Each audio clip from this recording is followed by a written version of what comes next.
Welcome to the Saturday edition of Detroit in Black and White. I'm Adolph Mongo. We're airing live from the beautiful downtown Guardian building.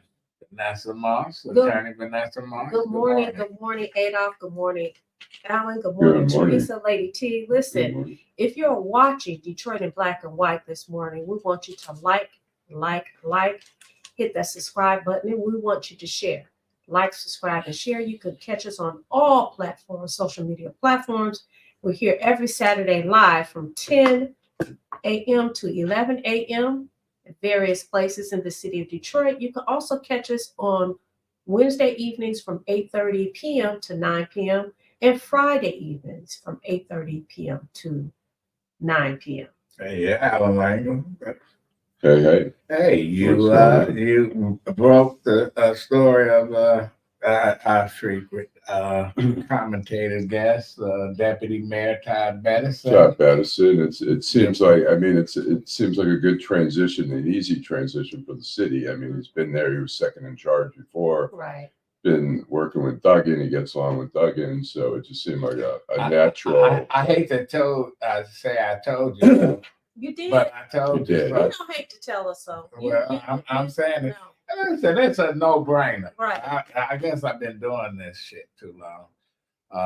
And the guy got 27 years as a police officer. You don't need to be a cop to be the chief. That's a civilian. D-Love. A civilian position. Yeah. But have you noticed the last 2-3 years, he's been everywhere. Oh, he definitely is a community guy. He's very visible. Yeah. And one thing I can say about the outgoing chief, James White, I don't know how he do it. Because, you got folks that you paying over $100,000 a year to be a spokesperson for the Detroit Police Department, but the chief is right there. Right. Whether you can see the look on his face if it's a murder scene or there's kids involved or whatever. But he stands before the press, before the community, and he says enough is enough, and he deals with it. But sometimes you get police chiefs, you don't even know who the damn police chief is, or you get we had a chief here who thought he was a movie star. Oh yeah. Yes. And we also had a chief who didn't even have a license to carry. Because he wasn't even from here. He beat his women. He wasn't even from here. So it's awesome that we have somebody in-house that the community knows. He's very visible. He's active in the community. I mean, it's a smooth transition. Everybody, he's familiar. You're right. He's familiar. I mean, it's interesting. When I was at the Detroit News covering federal law enforcement, that included covering the FBI, ATF, even the IRS criminal investigations. They were all high-profile people. People in the community knew who they were. Nobody can tell you who the head of the FBI is here, who's the head of Secret Service here.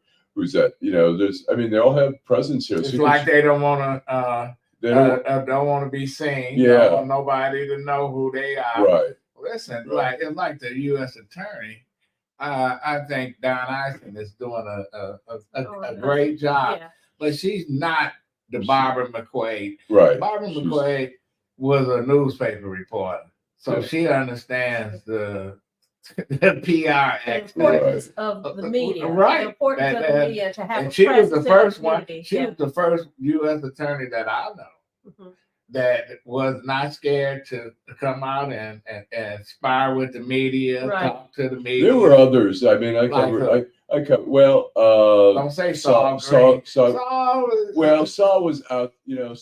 Saul was out there. Roy Hayes, who had come from the Wayne County Prosecutor's Office.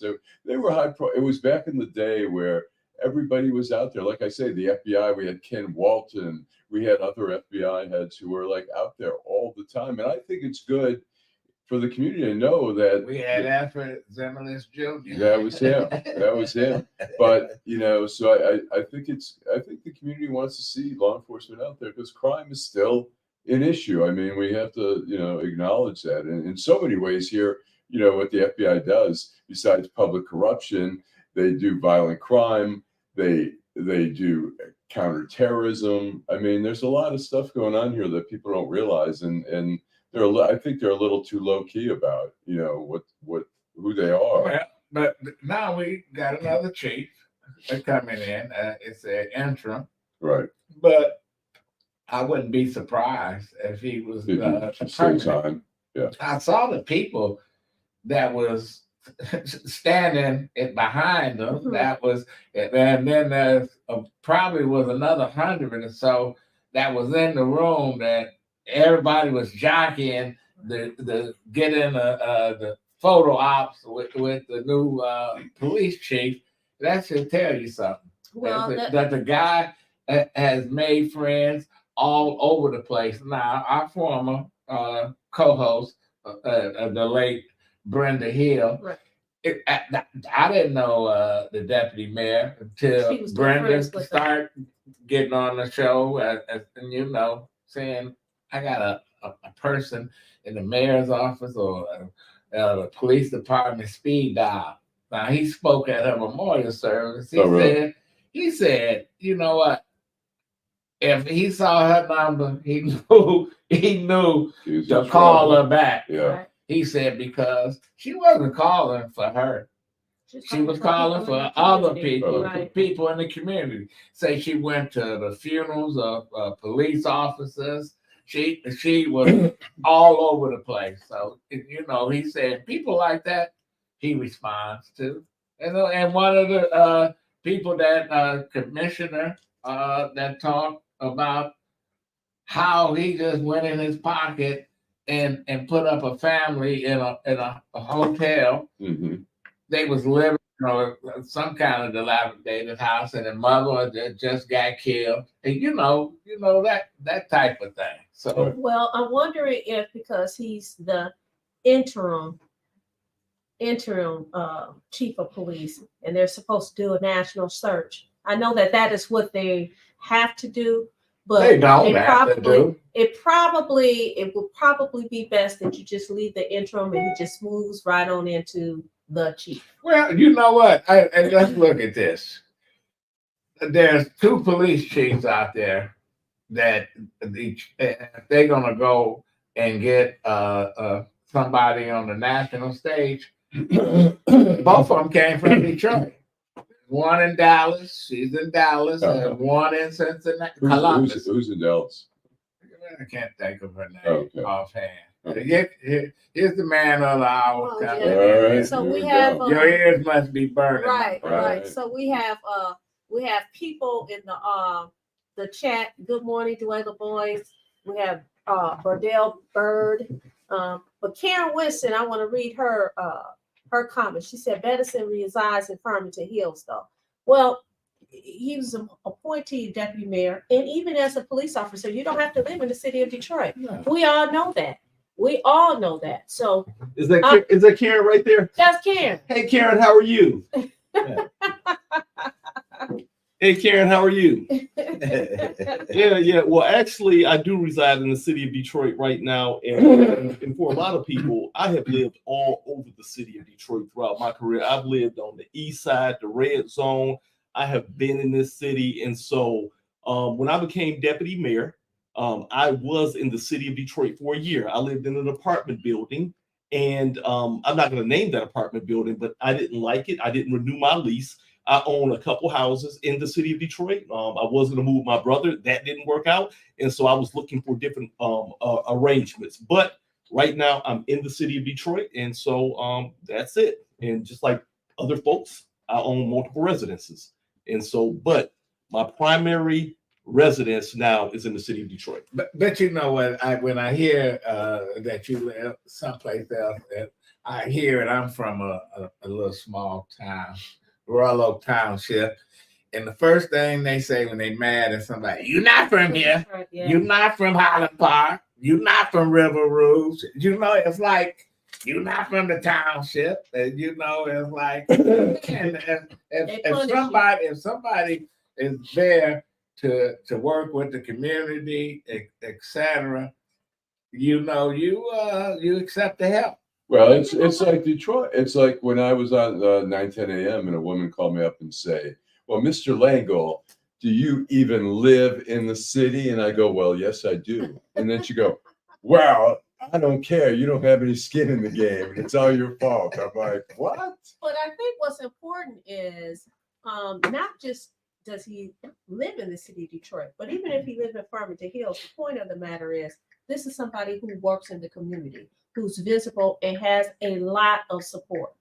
And so you don't want someone who don't know the community, who's not familiar with the community, has not worked in the community. We've had a chief that did not live here, was not familiar with the grounds. He came in here, he ended up out of here. Okay. So it's a wonderful thing that we have somebody from home. We had a mayor. Home, I mean, wasn't Dave Bing, wasn't he living in Franklin? Oh, yeah. Well, but the bottom line is, I don't care about the residency.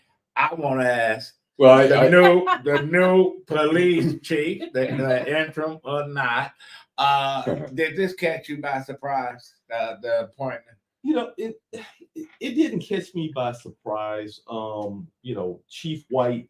And let me say this too. Let me get this straight. So I'm still I'm in that hybrid state right now. I'm deputy mayor. Chief White is still the chief. His last day is November the 10th. And so I will take over officially on the 11th.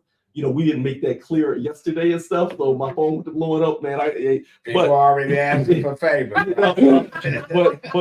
But you know, Chief White is going to get us through this election. We don't want to change anything at all. The primary focus is making sure that we get through this election, which is right around the corner. And so and he's going to do that. And, which we have some questions about the election. I do. But go ahead.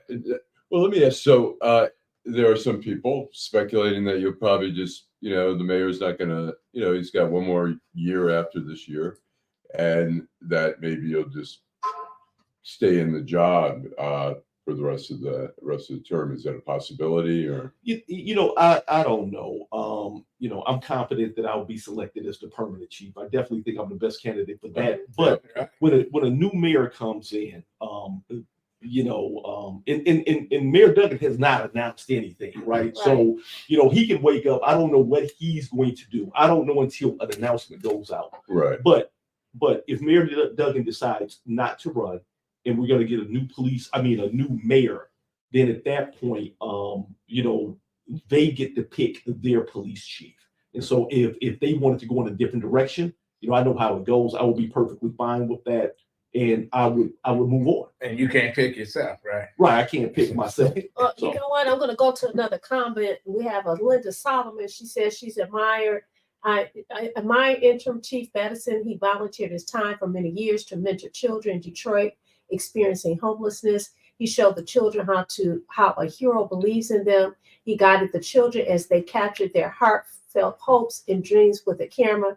He is the best choice. He has heart and truly cares about our community. Wow. Well said, Linda. Take that home. And thanks for watching. Yeah. You know, and Linda, I will let you know that one of the students that I mentored, he actually went on to get his college degrees and actually joined the Detroit Police Department. So programs like that, being out there, showing kids what they can be, it really works. And so, yeah, Jalen is currently a Detroit police officer and is doing amazing things. Oh, wow. Yeah. Wow. He was a Wayne State officer first.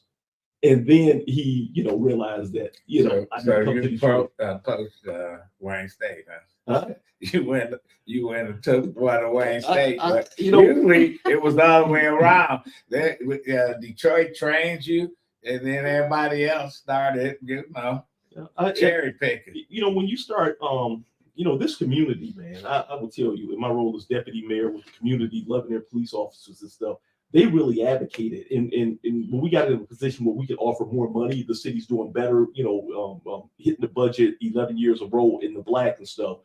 When you're able to pay your people and start competing economically, and we give a $10,000 raise, we saw a lot of Detroit police officers saying, hey, man, I'm coming back. And so we had roughly about 200 officers that had left. That went to the suburbs and other departments that came back to the city of Detroit.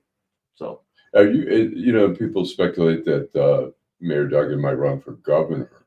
Would that be a possibility of you running as lieutenant governor with him? Or if Mayor Duggan asked me to be his partner, I would be right there. And so that's my guy. What do you like about Duggan?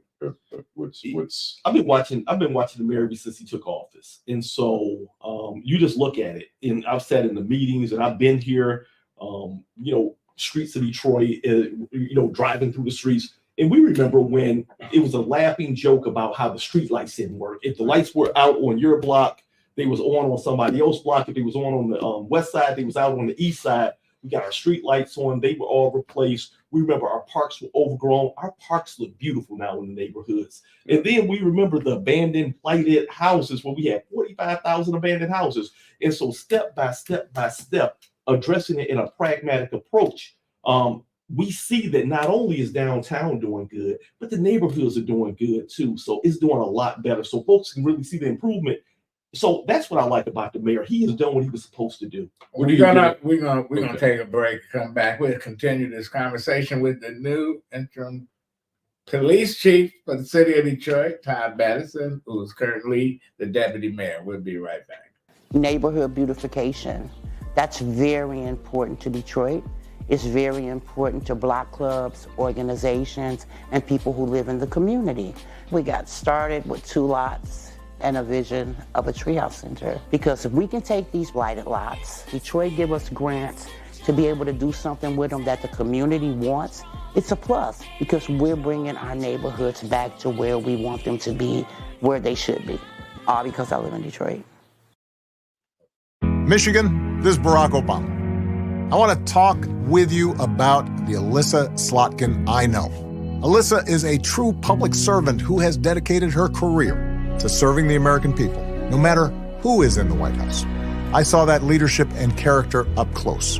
Alyssa is the kind of leader we need. Tough, independent, and effective. She'll get the job done. And she will make you proud. I'm Alyssa Slotkin, and I approve this message. Hi, I'm Eric Sabri, your Wayne County Treasurer. If you're living in a home of a deceased family member and you're facing property tax foreclosure, the probate process can be helpful to you. If you file a probate petition and notify our office, the foreclosure proceedings will be halted during the probate process. Contact us at 313-224-5990 or email us at taxinfo@waynecounty.com. We're here to help.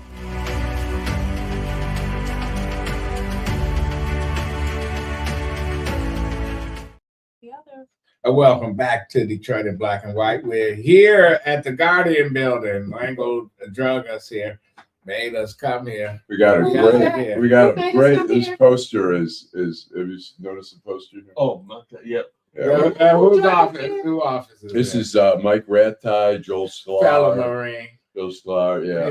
Yes. So, Both good, of them. good guys, great attorneys. Yeah. Yep. No question.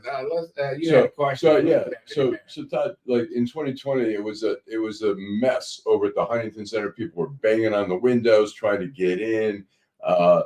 What are the plans? You guys, I'm sure, have some plans in preparation for this. What are the plans for the processing and the protection of that, the sanctity of that whole thing? Yeah, for security reasons, I can't get into and just say what the plans are. But what I can tell you, Allan, is that there are plans in, Chief White, along with the U.S. Attorney, FBI, the alphabet soup when it comes to law enforcement, and working with the private security as well, and the Election Commission.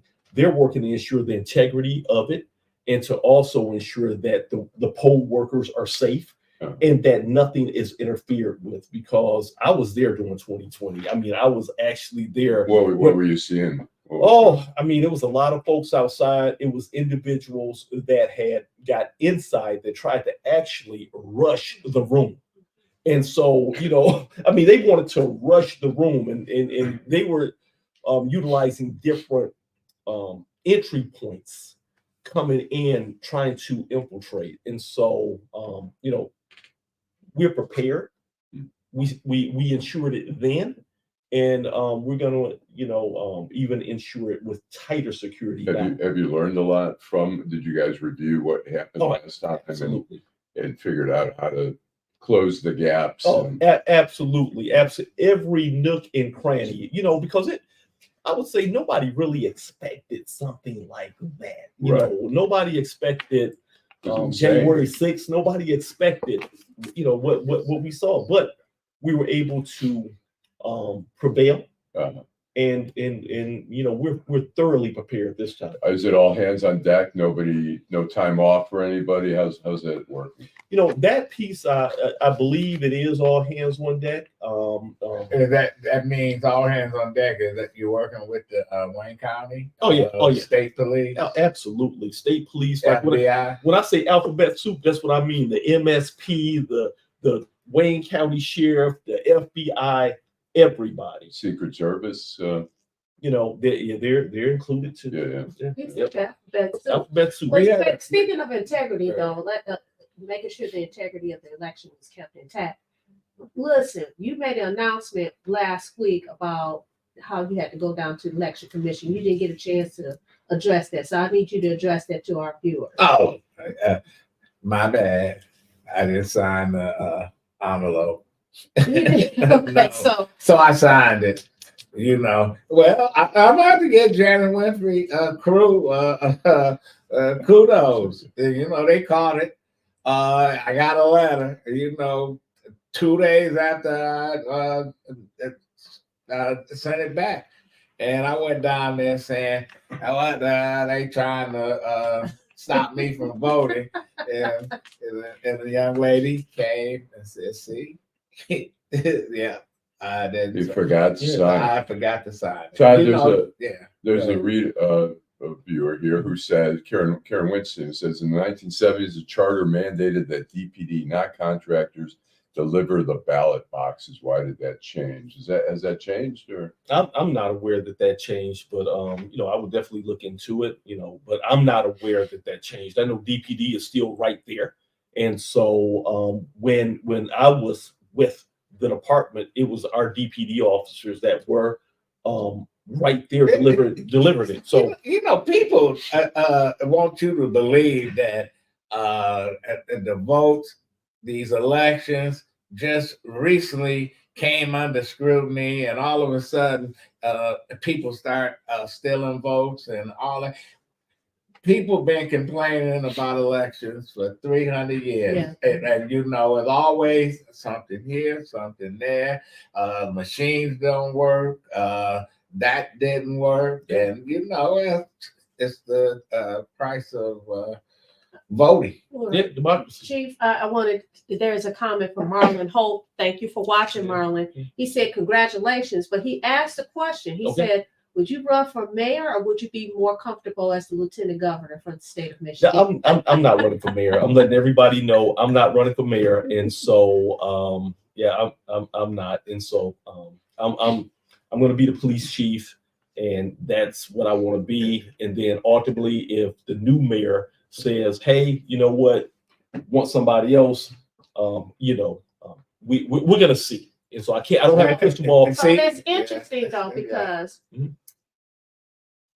Mayor Duggan hasn't announced that he's not running, and you're saying it's the new mayor. But the new mayor could be Mayor Duggan because he hasn't announced. It could be because let's folks, be clear. Let's be clear, okay? Not likely. We don't want people. Not likely. Well, no, but we have to respect. The process, and people have to make announcements and say what they're going to do. It's his for the asking, I think. Who wants to run again? I think. I mean, like I said, when I first started, Mayor Duggan, I don't know what he's going to do, and so he knows. But when he wakes up and he gets ready to, I'm reading the tea leaves. Right. Mayor Duggan has another option. He's young enough, but that window is closing to be governor. Who would, you county exec, deputy county exec, prosecutor, ran a DNC, mayor for 3 terms. What else is left? 96, So this is a good opportunity for him to go and seek the highest office in the state. So I'm betting that we're gonna hear that he's not running. By him not raising any money, that just tells me he's looking. He's probably putting together, and I know you're not saying anything. Right. His organization and they ready to push these buttons and the ATM. How do you know he's not raising any money? How do you? Well, Detroit News. He ain't telling nobody. Detroit News is reporting. He ain't telling nobody. He's not telling anybody. But I have a question in terms of you're going one more question. We're all gonna right. take a break. You're going to take over as from the chief who you worked under. Do you have some ideas, new initiatives to fight crime? Yeah, I want to say this: Chief White and his executive team and the men and women of DPD have done a phenomenal job. I got the crime stats in my pocket right now. I could pull them out, but I will tell you, year over year, it has been going down, down, down. And so, in the categories of violent crime, is green down marks, meaning down, good. And so I'm not going to come in and mess up that formula right there. But I do have some things that I do want to concentrate on. And so when it comes to, one big thing out there is like folks stealing people's houses. The most valuable asset you got, absolutely. the most valuable asset you got is your house. And it's a lot of that going on around the country. It's happening in the city of Detroit. So that's going to be one of my initiatives. I know somebody that it took them 3 years to get their house back. They had a fire in the house. And so they had the family had to move another house. Come to find out, and he's an attorney. Somebody enforced a deed. Our guest from You talking about Latoya Willis, who's running for the she works in the Wayne County Prosecutor's Office. That's one of she's on the task force about people stealing deeds. And I have a client. I currently have a client who paid for a house, and he's now he's just found out that house is not. I guess I would be doing life in Jackson because I would have to blow them away. But anyway, let's take a break and bring on our next guest. Hello, I'm excited to remind you that Tuesday, November 5th is Election Day. And whether you vote by absentee ballot, at one of our early vote centers, or on Election Day, there are 3 easy ways to vote the partisan section of your ballot. 1, vote straight party ticket by filling in the oval next to the party of your choice. And that's it. 2, you can vote a split ticket by voting for the party of your choice and then selecting candidates in various offices from different political parties. Or 3, vote a mixed ticket by voting for candidates in different political parties across the ballot. Once you've completed the partisan section, make sure you vote the nonpartisan section of the ballot. And finally, if you vote by absentee, please return your ballot as soon as possible. Doing so helps us to... Hi, I'm Vanessa Moss. I have over 4,000 signatures that say I should sit on the bench in 36th District Court. But the bureaucrats had me kicked off the ballot because they don't want you to elect someone who stands for fair and equal justice. And as a defense attorney, I've experienced injustice firsthand. Join the movement. Write in Vanessa Moss. Write in Vanessa Moss for 36th District Court. Remember, Vanessa Moss. okay, All right. we are back. We're back, Detroit in Black and White. If you are watching, like, subscribe, and share. You can catch us on all platforms. If you want to watch any previous episodes, you can go to DetroitBlackandWhite.com. We're back. We have a guest. We've been trying to get her on for the last 3 weeks. We've had some snafus. This is Dr. Yvette Cobb, in observation of Cancer Healthness Month. I think it was very important that we have someone that is an expert in all things cancer and all things being healthy. Dr. Cobb, welcome to Detroit in Black and White. Well, thanks for having me, and it's always an honor to shed some light on what everyone has is chronic fermenting cells, which is actually known as cancer. And many people feels that it's a rush when they hear that diagnosis. And it's not a rush because we all have these cells. It's what switch turned that cell. Can you explain a little bit of when we talk about cancer cells? what's going on there. What's happening to those cells? We have normal cells, and then there's cancerous cells. And how did our normal cells turn into cancerous cells? Cancer cells, many factors turns the cancer cells, turn the normal cells into cancer cells. One, environmental, foods, processed foods, ultra processed foods. What are some bad processed foods that you would tell people stay clear of? Soda. Soda is full of sugar, and it causes a lot of gut microbiome disruptions and things of that nature. What about all the bubbly drink like LaCroix and stuff like that? Is that okay, or is that carbonation not? Well, it's not that the carbonation is not good. It's what products is with the carbonation. Okay. Yeah, the carbonation in it, and The sugar. The sugars, the preservatives, the coloring, things of that nature. And the diet sodas also have a lot of. The diet is harmful. big, yeah. So absolutely. So Dr. Cobb, would you tell the viewers as well as us exactly what you do in your practice and why you do what you do? Well, I wear many hats. I work on both sides of the streets. I'm a doctor of naturopath and a family nurse practitioner. And what drove me in my thesis in grad school was an integrated approach to men with prostate disease, because I went through my urology process and I saw so many men, just having so many problems, which I was clueless to, and especially when it comes to the prostate. Wow. And so I did my thesis on an integrated approach to prostate disease. And then fast forward, when I relocated to California, I was working in a disparity area. And in that area, I would write scripts for mammogram. And when I got it back, it was like so many of those women had dense breasts. And I'm thinking, what's going on? I was feeling like not a competent clinician, because I would sign my name and tell the office manager, tell the patient that the mammogram is normal, but it had dense breasts on it. And dense breasts have a high percentage for turning into breast cancer. That didn't sit right with me. So I started to seek out to try to find what can make me a better clinician for women and breast. Tell us about for breast cancer and for prostate. Well, let's start with prostate. What can men do to maintain a healthier prostate or avoid issues of prostate cancer? And then for me to even add on, since I'm a man sitting here too, so a lot of men out there wonder, like, when does it start to go bad? Like when? So in my research, believe it or not, remember we all have these cells in us. And my research, guys at 20 years old, like drowning victims, they already have cancer cells in their prostate. Okay. And so some simple things that men can do.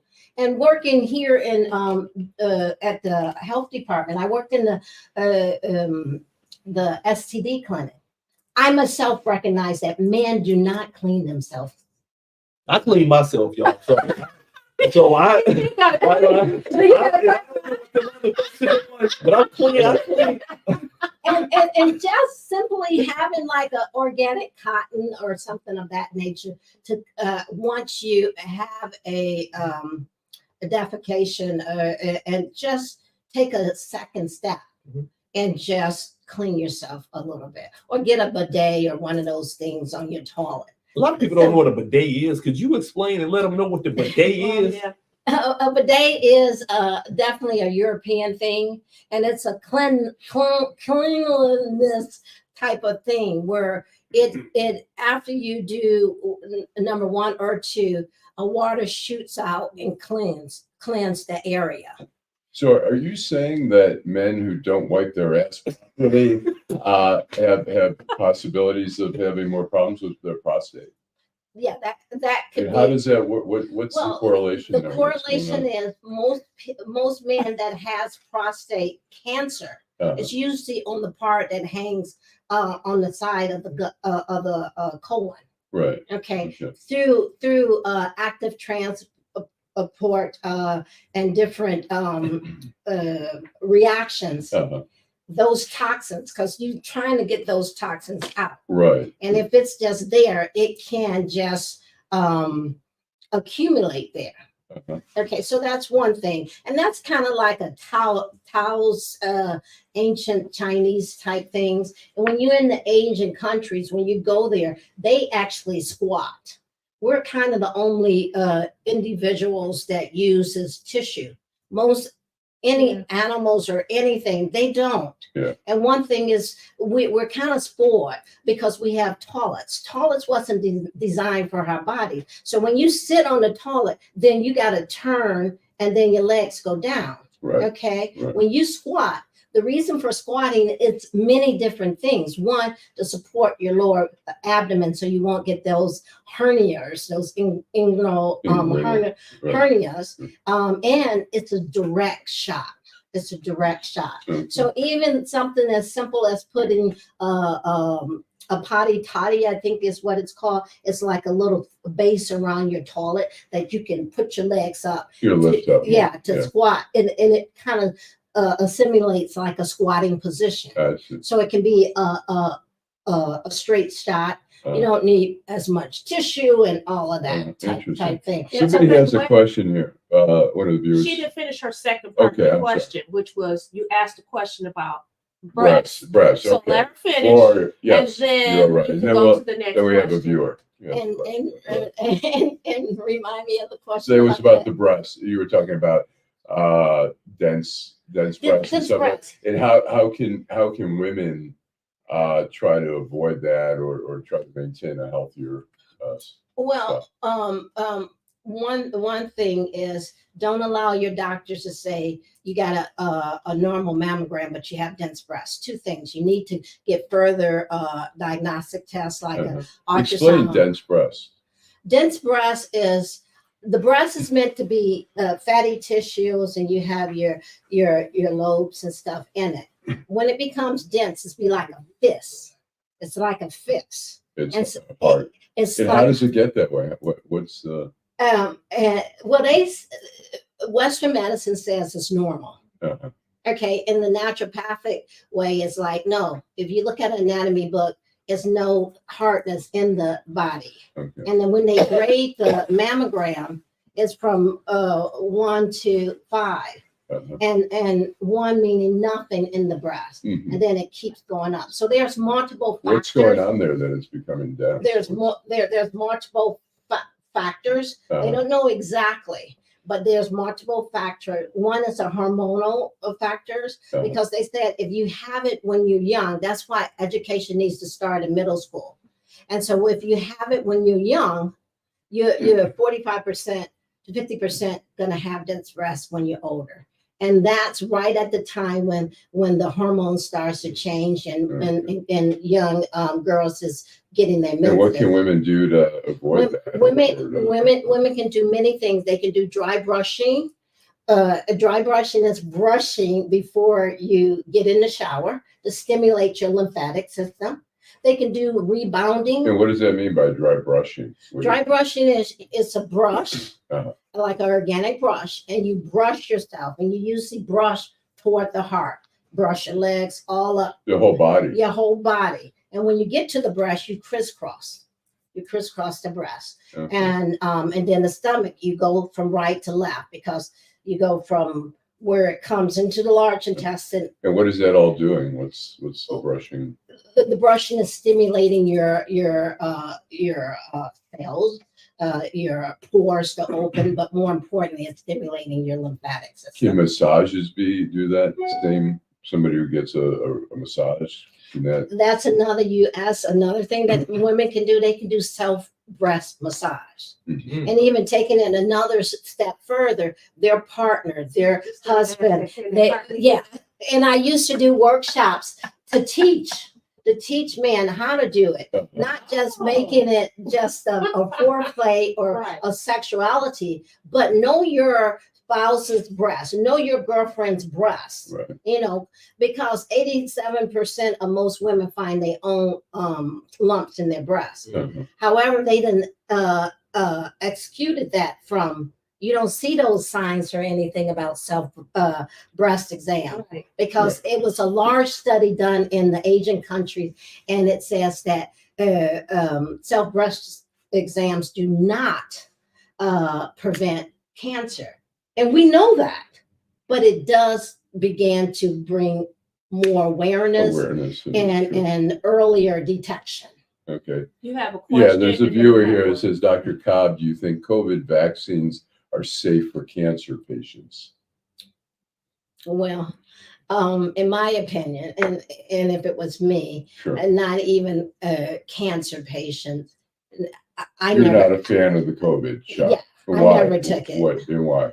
One is it's not just COVID either. I'm not a fan. You're not a vaccine fan. Yeah, I'm not a vaccine fan. And if you look at the history, and that's the thing, we don't go back and look at the history when these vaccinations started. And especially COVID is a new type of vaccination. It's not well studied. The literature out there is not concrete. It usually takes years before they bring a vaccination into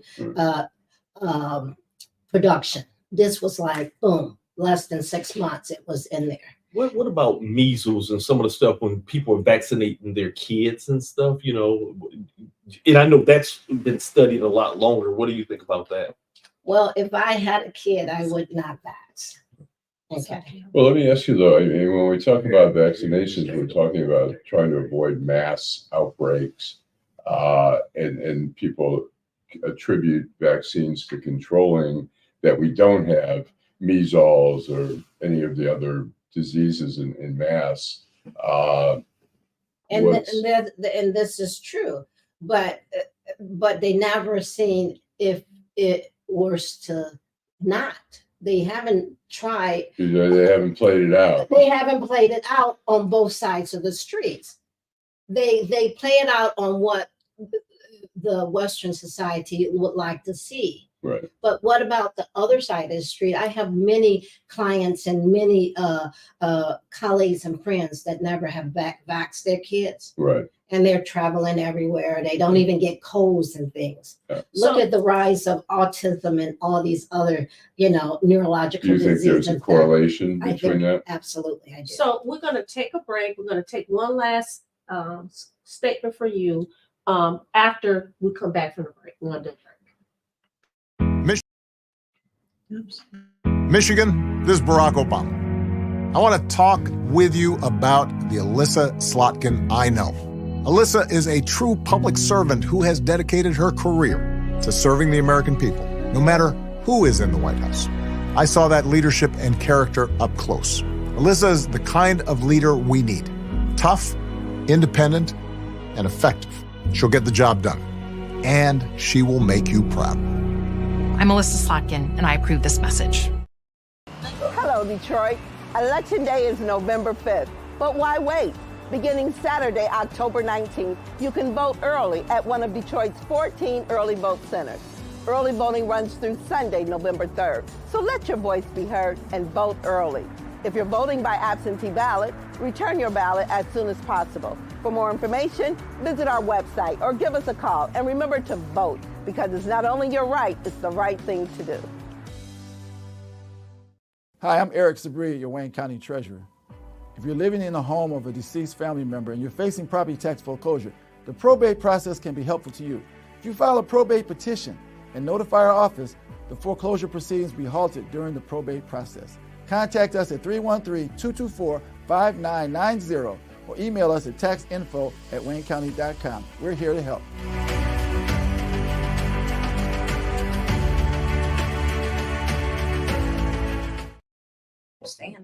Okay, we're back at Detroit Black and White. We're back with Dr. Cobb. Dr. Cobb, I have a question. I have two questions. One is about the mammogram, and are there any new things in terms of how they do the mammogram, or are there any alternatives? And two, you talked earlier about diet. Can you talk to us about our diet and how that can impact you know, cancer, not having cancer, cancer healthness, and so on and so forth. Let me attack the diet first. We know, and there's a lot of research about how processed foods, and processed foods mean like lunch meat and anything in a box or a plastic bag is essentially kind of labeled as processed. But if people start to eat, like if they just do a cup of hot chocolate, but it got to be with a cacao, which 70% is chocolate, one can begin to regenerate their own stem cells, and stem cells helps with their immune system and help also with prevention. Okay, you know, people get the injections, but we are stem cells, and we can begin to cultivate and enrich our own cells. Other things like lycopene, which is found in tomatoes, and especially with men and prostate, the PSA and stuff, to keep it on a low. That's a good thing to have to consume tomatoes. Yeah, tomatoes, and even more important, tomato sauces a couple of times a week, because that keeps your PSA level down. Who knew? But it's good for breast cancer as well. Broccoli, green leafy vegetables, berries, blackberries, a cup a day, 11 walnuts a day. All these have anti-cancer. Are there bad nuts, or do you think all nuts are good? Are there some nuts you say? Well, that's good. That takes me into a whole nother, I'm talking about prostate cancer, I'm just talking about queen pies, and now you're talking about nuts. Okay. I'm just trying.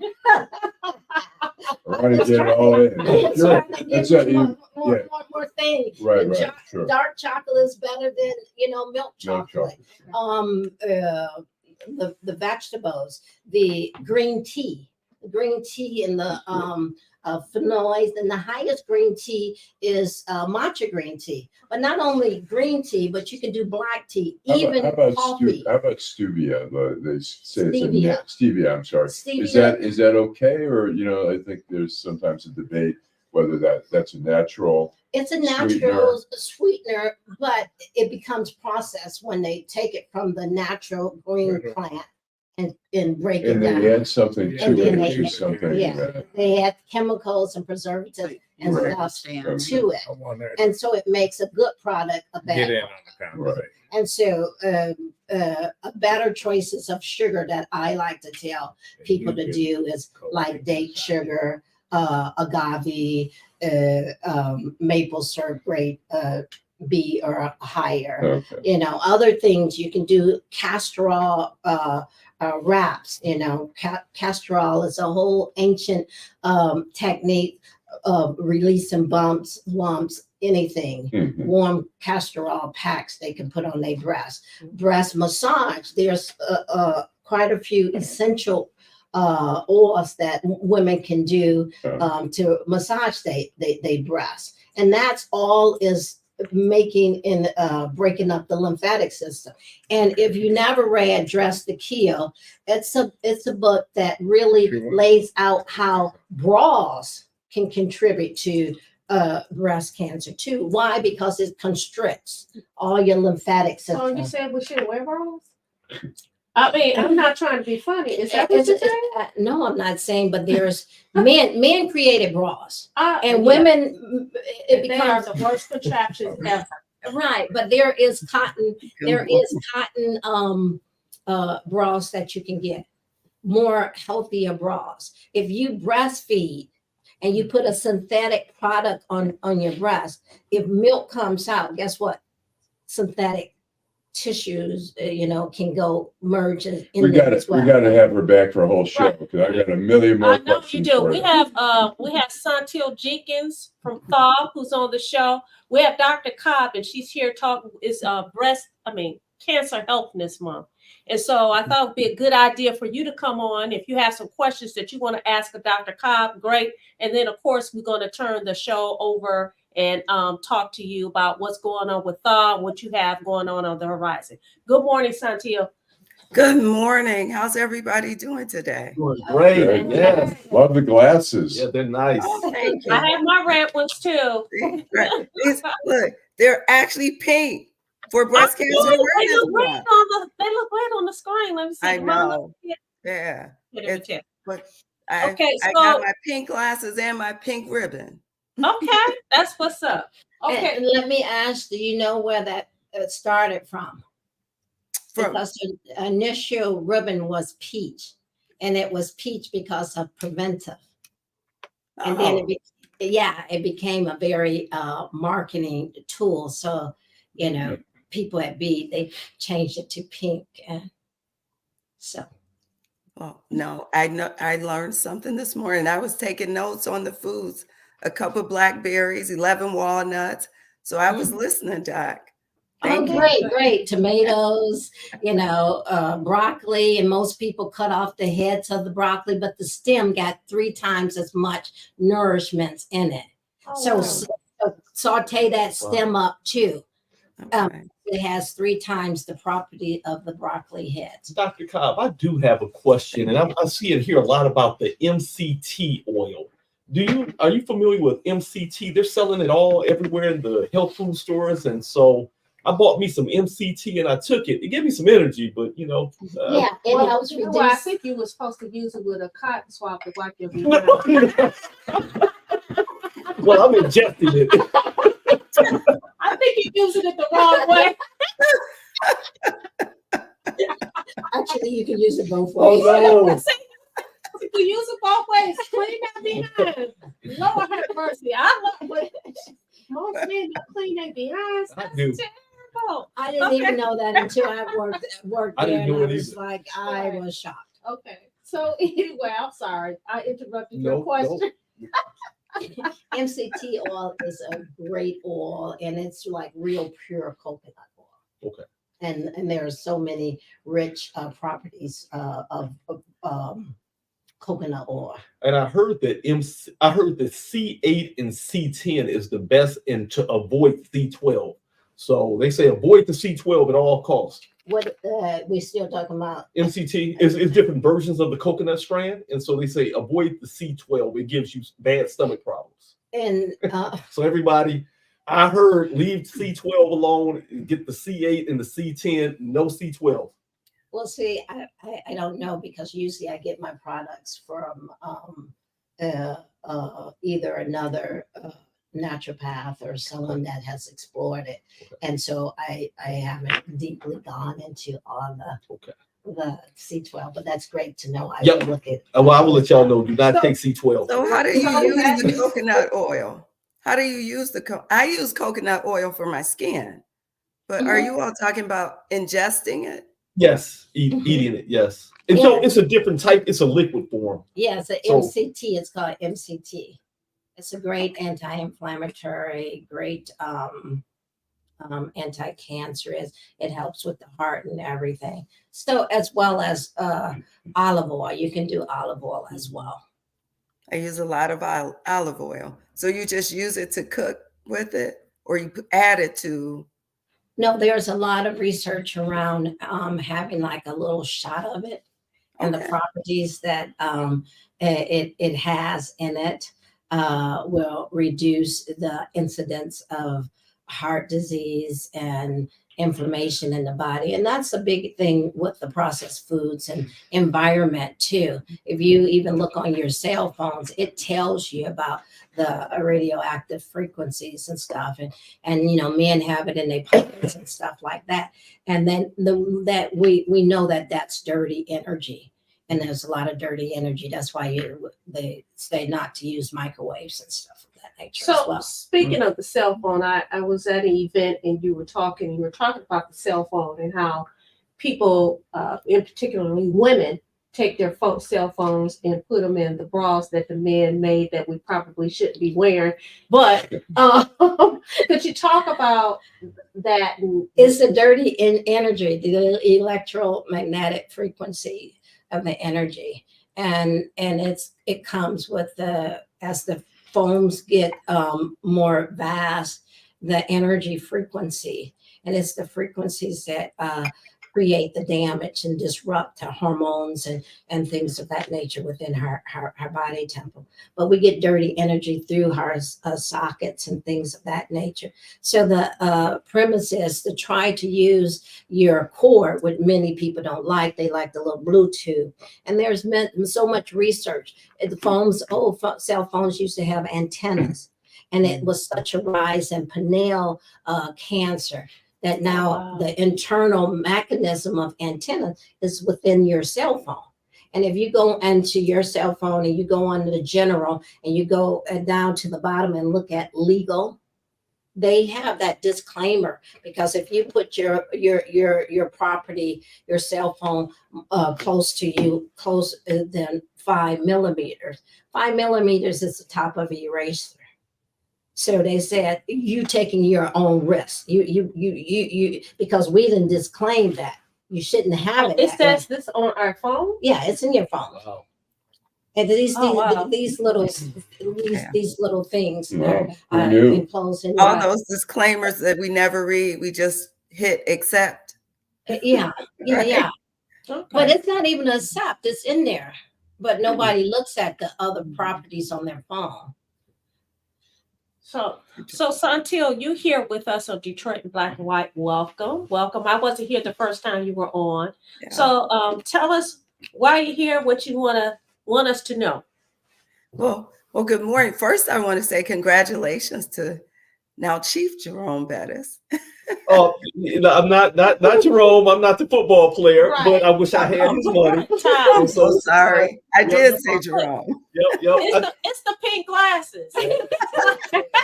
and the lack of caffeine. I'm actually drinking tea this morning. But thank you so much. Yeah. Congratulations. Yes.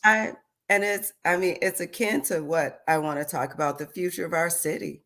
And the fact that I launched the exploratory committee for mayor in August. I am running for mayor of the city of Detroit.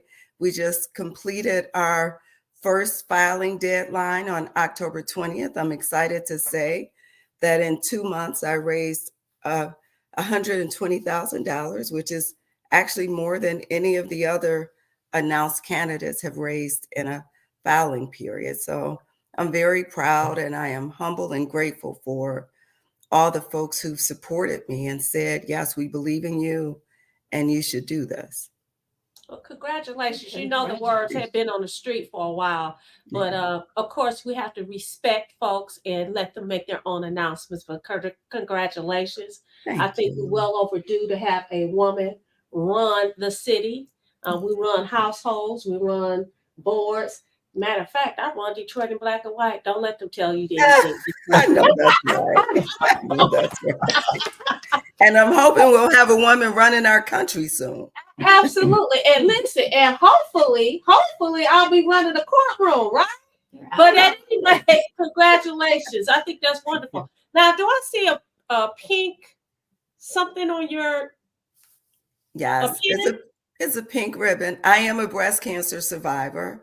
A grateful and humble, but also proud breast cancer survivor. So I talk about it every chance I get, because when I was diagnosed in 2020, I was almost 3 years behind on my mammogram. So I think it's so important for me to tell my story, to remind women that we have to take care of ourselves. I spend every day making sure that families in Detroit and Michigan are taken care of, and I wasn't taking care of myself. So early detection, prevention, as Dr. Cobb is talking about, is even more important. But it's important that we get our screenings on time, because early detection saves lives. The survival rate for breast cancer, when it's detected early enough, is about 99%. Wow. Good. Let me ask you, Saunteel, as a mayoral candidate, in terms of health in the city of Detroit, what could the city be doing better to help people with their health? Oh, wow. It's a great question. And I think that public health and health go hand in hand, right? Creating healthy environments for people to live in. We hear folks talk about social determinants. to health all the time. One of the programs we now have at Thaw, we're working with at-risk mothers, and we're actually paying their utility bills through the first year of a child's life, because one of the greatest stressors for pregnant women is financial stress. So health is definitely about what you eat, what you don't eat, whether or not you exercise, but it's about your lifestyle and your environment and what you do or do not have access to. So I think as a city, making sure that we have a health department that is strong and focused on public health and access to good health care, but also addressing some of those social determinants like financial opportunities, like pollution, like quality housing for families and kids, so we're not ingesting lead. I think there are many things that the mayor could do to help with those social determinants to health. So you have the exploratory committee. You've made the announcement, at least here, that you're running. How is it that people can get involved, get in contact with you, your campaign, that kind of thing? And I'm going to say this, because I am in the middle of a movement. Actually, to me, this is not a campaign, because you are a woman that's familiar with the city, that work for the city, that has all kinds of connections, people around the state of Michigan. I'm going to say this in fact is a movement as opposed to a campaign. So anyway, how do people get in contact with you? That's right. And this is the first time we've met. How can people get in contact with the future mayor, Saunteel Jenkins? To join this movement, people can go to SaunteelJenkins.com, SaunteelJenkins.com. Just remember, no H, it's Saunteel. Yes. Go to SaunteelJenkins.com and join the movement. As a Detroit voter, I think one of the things I look at for a mayoral candidate, somebody who has good managerial skills, because it's it's like running a corporation here. There's so many plates to balance there. How would you rate your managerial skills? Excellent.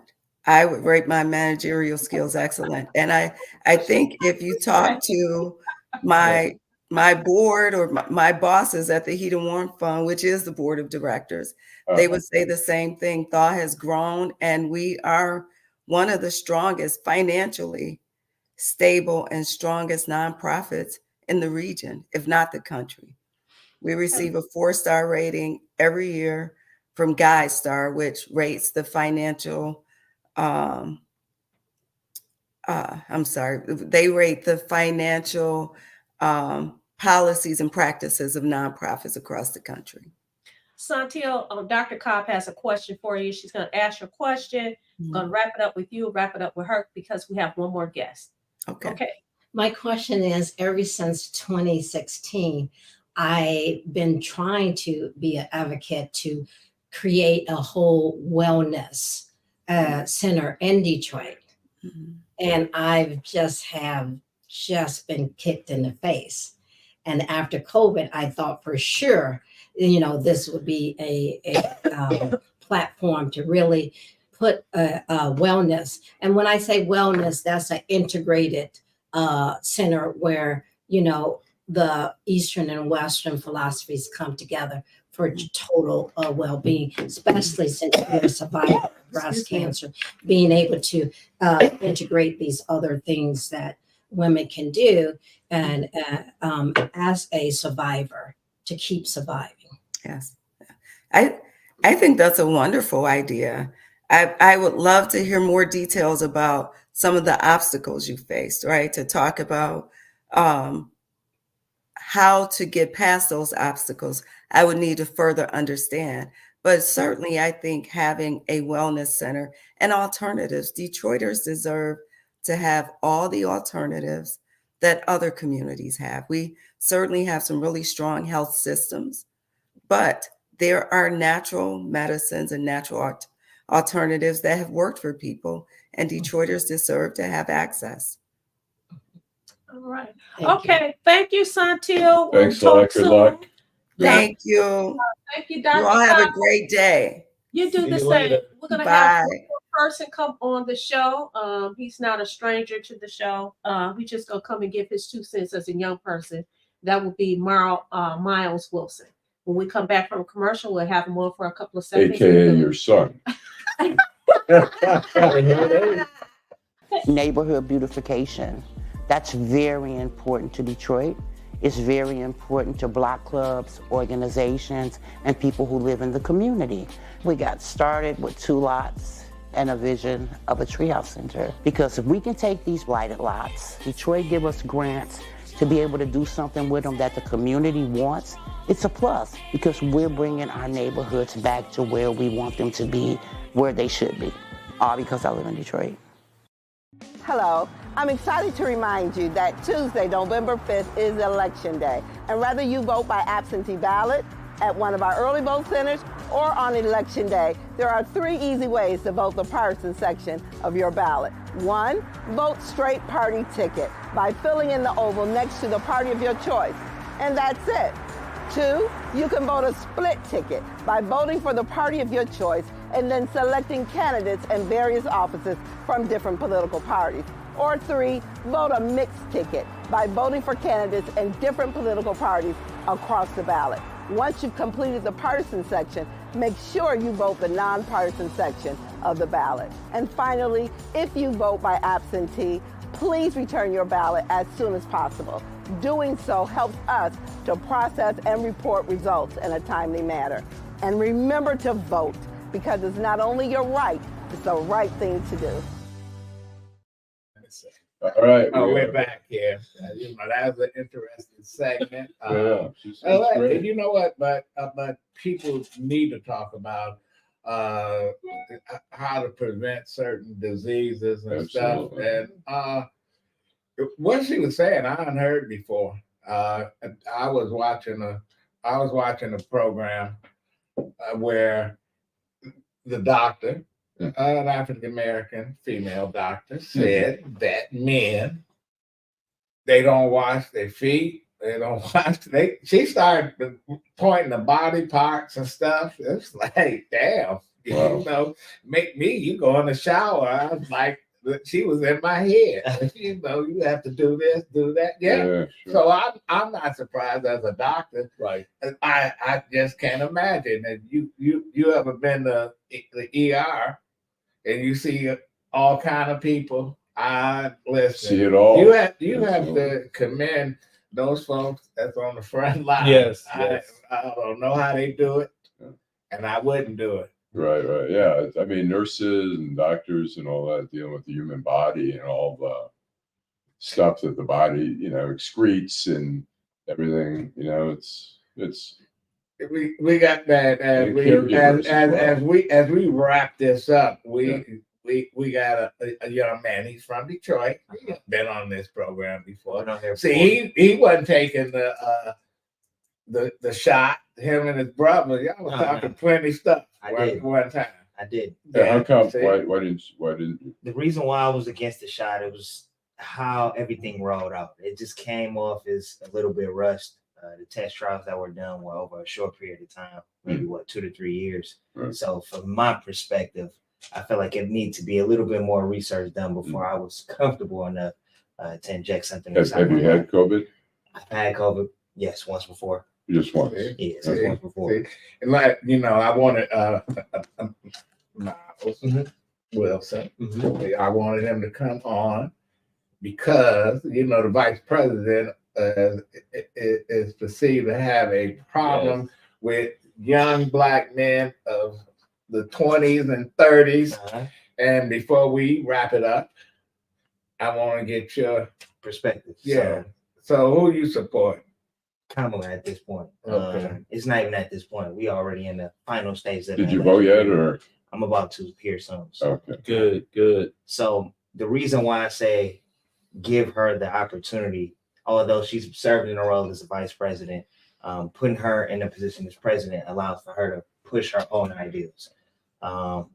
the alternative is someone that everyone knows has done all types of different things in terms of his rhetoric. His rhetoric has definitely been off the chain, but some things that have worked are some of his aspects of policies, just as her policies has helped while she's been in office for the last few years. But as far as what their morals, goals, and values, a lot of the things that she say align. What are your friends your age saying about it? Black males. I just be real. It's pretty split down the middle. Some people are saying, "Hey, I'm not even gonna vote or participate. If I do vote, it may be because I think he may be able to provide me with a better aspect in terms of business." And then as far as women and men, well, males, you asked me about. Some males are voting for Kamala based off of the same things I just highlighted: values, intentions as far as what she can do in our community, and then just being a different voice. She would be the first Black president, first president of woman gender that we've ever had. So do you feel that Trump? Some people have said he's racist. Is that a fair, or is that just a label stuck on him? I mean, it's definitely fair based off of the rhetoric he said. So I mean, regardless of how you look at it, his policies, his rhetoric, those people throw that. People throw that word around so much that when it really happens, then it's like you don't even know it hit you. It's like high blood pressure. Miles, I have, so I know who you're voting for now, and so as a way to get the vice president, there. Are you able to get some of your other folks of like-minded, making sure that folks really get up and go? Because at this point, it's like turnout. Are you getting some of your friends to? I feel like it's turnout. Yeah. So to what you're asking, it's definitely turnout. People have to take that initiative to say, hey, let me put this candidate inside of office. Let me go out there, vote, promote that individual, and put them in a position to be able to be a representative of yourself within the community. So something I would say to my friends and family, I have conversations about this all the time, is get yourself educated. Don't listen to what the media is telling you. Don't listen to what your family is telling you. Do your own research. Learn what these individuals' policies are. Learn what they have as far as values, their morals. And then after that, make a conscious decision as to what's going to be best aligned with who you are. Yeah, so I think that's key. We just got to get these people out to vote. Yeah. Listen, Mr. Deputy Mayor, I want to thank you for coming and sitting in today. And congratulations again for the appointment. And I know you're going to be off and running when the time comes in a couple of weeks. Yeah. November 11th is when I'll start the new role. It's probably not going to be that big of a transition for you, really. Right. No, it's not. It'll be like a fish taking the water. DPD is home. I'm just going back to what I've been doing for 27 years. Got a new game leader. Warriors. And so, but I have really enjoyed being deputy mayor. It's been a happy time. And so I actually wanted to do both. And so when the mayor presented me with the opportunity to be the police chief, I said, hey, Mr. Mayor, I'm going to be real. I was like, I want to do both. I like being the deputy mayor. I like Craig being that. James Craig was. Yeah, he did. But but the citizens of Detroit deserve a full-time chief and a full-time deputy mayor. And so, yep, he did do both. But you really didn't see him in the role as deputy mayor. And so just more entitled. It was just a time. Yeah. People saw you. Yeah. You were everywhere. And I watched the press conference, and I said to myself, man, only if his girl she would be standing there behind you, Brenda. Oh yeah, Brenda. Brenda, and no question. And I want to thank everybody. Miles, thanks for coming on. You're gonna have to come on bringing me on. Definitely. He came from Atlanta. He's back home and stuff. Welcome back. So he's moving back here. That's what we need. We need folks coming back. You know what I mean? And then I'm glad that you had the young voice, because oftentimes, we talk about young folks all the time, but they're not at the table. So to hear your voice directly from you, out there over the airwaves is huge. I want to thank our guests. I want to thank Teresa. And we'll be back next week. Wednesday, Friday, and Saturday. Detroit in black and white. Take care. All right.